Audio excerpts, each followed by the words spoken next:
দর্শক, একটা বিরাট বড় খবর সামনে এসেছে। আইডিএফের ৮২,০০০ সেনা গুরুতরভাবে আহত।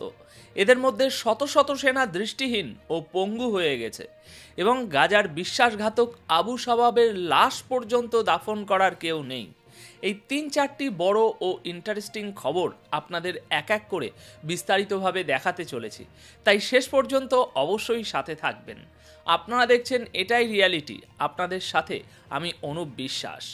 প্রথম এবং সবচেয়ে বড় খবরটা শুনুন।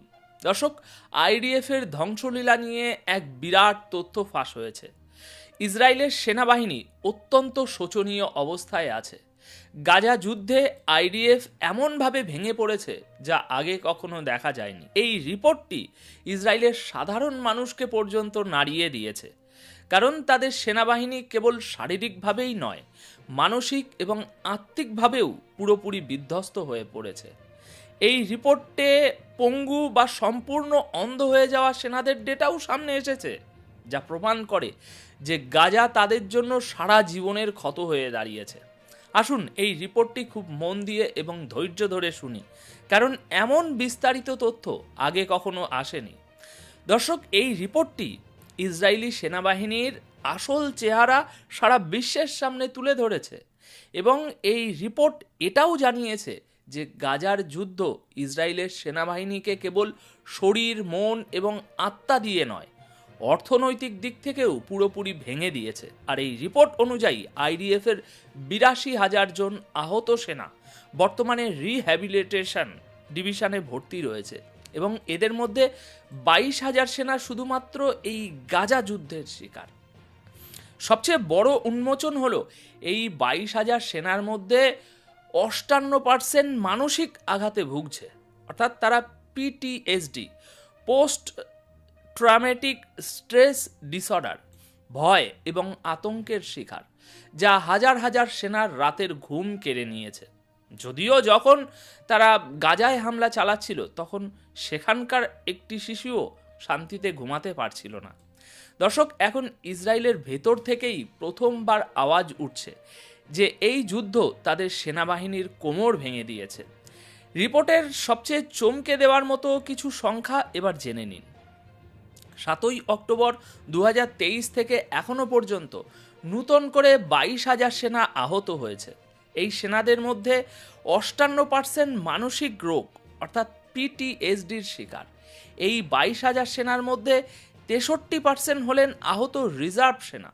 এছাড়াও ৩১,০০০ মানুষ পোস্ট ট্রমেটিক স্ট্রেসে ভুগছে। প্রতি মাসে ১৫,০০০ নূতন কেস সিস্টেমে যুক্ত হচ্ছে।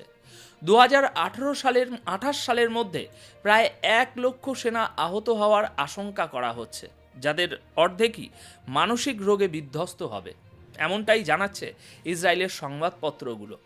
এই ট্রমা আগামী দিনে আরও বাড়বে।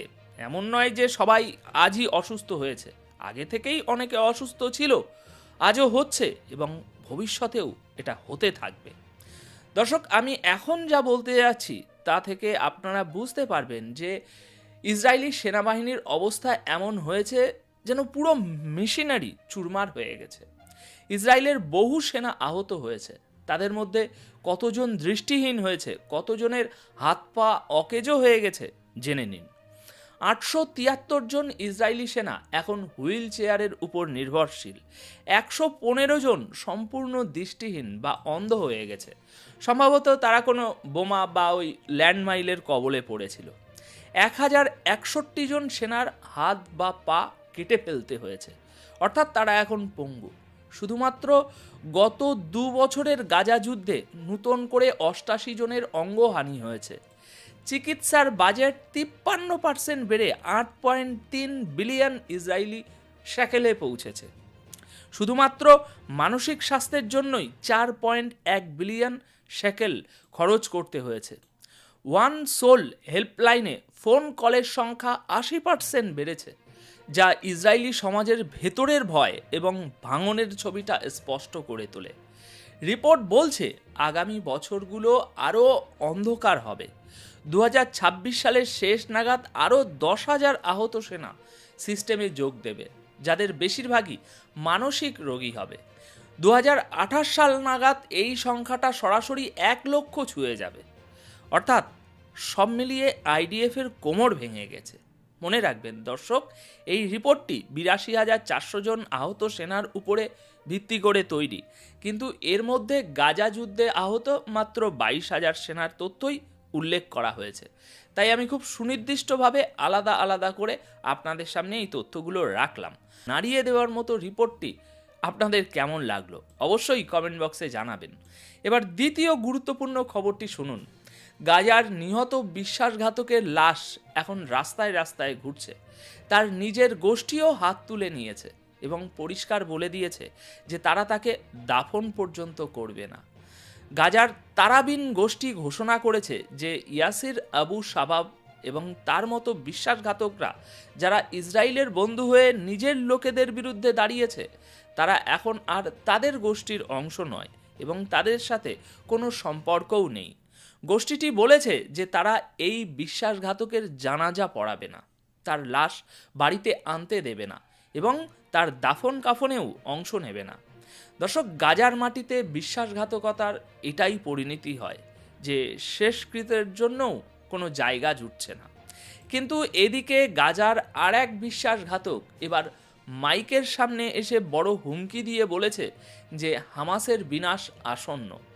এই ব্যক্তি আবু শাবাবের জায়গা নিতে চলা আল দাহিনী নয়, বরং অন্য আরেকটি গ্যাংয়ের নেতা। গাজায় অপরাধী দলের কোনো অভাব নেই।